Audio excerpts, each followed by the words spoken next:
TP. Chandrasekharan വധക്കേസിൽ P. മോഹനനെ വെറുതെ വിട്ടതിനെതിരെ ആർ.എം.പി. Supreme കോടതിയെ സമീപിക്കും. പ്രതികളുടെ ശിക്ഷ വർദ്ധിപ്പിക്കണമെന്നും കോടതിയോട് ആവശ്യപ്പെടും.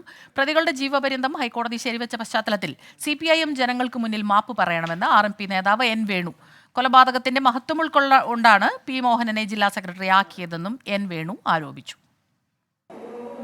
ഈ വിധിയെ RMPI സ്വാഗതം ചെയ്യുക. ഞങ്ങളുടെ അപ്പീൽ അതിൽ ഒരു പരിധിവരെ ഇപ്പോൾ വിജയിച്ചു. ആ വിജയിച്ചെന്ന് പറയുന്നത്, ഒന്ന്, നിലവിലുള്ള ശിക്ഷ ശരിവെച്ചു. രണ്ട്, CPIMൻ്റെ രണ്ട് നേതാക്കന്മാർ കൂടി ഇതിൽ ഗൂഢാലോചനയിൽ പങ്കാളികളാണെന്ന് പറഞ്ഞു. ഇവിടെ CPM ചെയ്യേണ്ടത് ധാർമ്മികമായി ഇതിൻ്റെ ഉത്തരവാദിത്തം ഏറ്റെടുത്ത്, കാരണം CPM ലീഡർഷിപ്പിൻ്റെ ഗൂഢാലോചനയുടെ ഭാഗമായിട്ടാണ് ഈ കേസ് അല്ലെങ്കിൽ ഈ കൊലപാതകം നടന്നത് എന്നല്ല, അംഗീകരിക്കാനുള്ള മാന്യത CPIMൻ്റെ കേരള നേതൃത്വം തയ്യാറാകണം. അത് ഈ കേരളത്തിലെ ജനങ്ങളോട് ഏറ്റുപറഞ്ഞുകൊണ്ട് മാപ്പ് പറയാൻ വേണ്ടി CPM നേതൃത്വം തയ്യാറാകണം. വിവരങ്ങളുമായി ശ്രീകാന്ത് ചേരുന്നുണ്ട്. ശ്രീകാന്ത്, പൊതുവെ സ്വാഗതാർഹമായ വിധി എന്നാണ് എല്ലാവരും തന്നെ പ്രതികരിച്ചത്.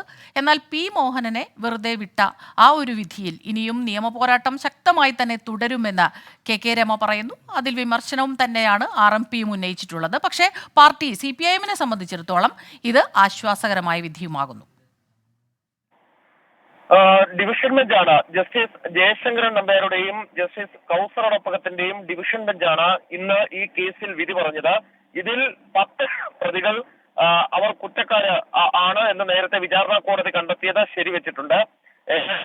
പുതുതായി ഇതിലേക്ക് കൂട്ടിച്ചേർത്ത് അവരും കുറ്റക്കാരെന്ന് കോടതി കണ്ടെത്തിയിരിക്കുന്നു. അതായത് നേരത്തെ വിചാരണ കോടതി വെറുതെ വിട്ട 2 പേരാണിത്.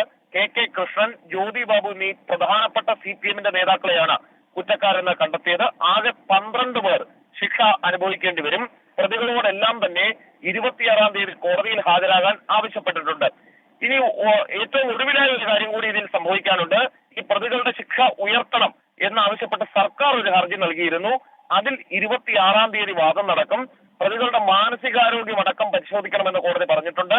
അതിനർത്ഥം ഇതിൽ ചില പ്രതികളുടെയെങ്കിലും നിലവിൽ നൽകിയിട്ടുള്ള ശിക്ഷ അത് വർദ്ധിക്കും എന്നുള്ളതാണ്. ഒരുപക്ഷെ 1-2 പേർക്ക് വധശിക്ഷ വരെ കിട്ടിയേക്കും എന്ന തരത്തിൽ ചില വിവരങ്ങൾ വരുന്നു. 26 കാര്യങ്ങൾ അറിയാം. ശരി, വിവരങ്ങളുമായി ശ്രീകാന്താണ് കൊച്ചിയിൽ നിന്നും നമുക്കൊപ്പം ചേർന്നത്.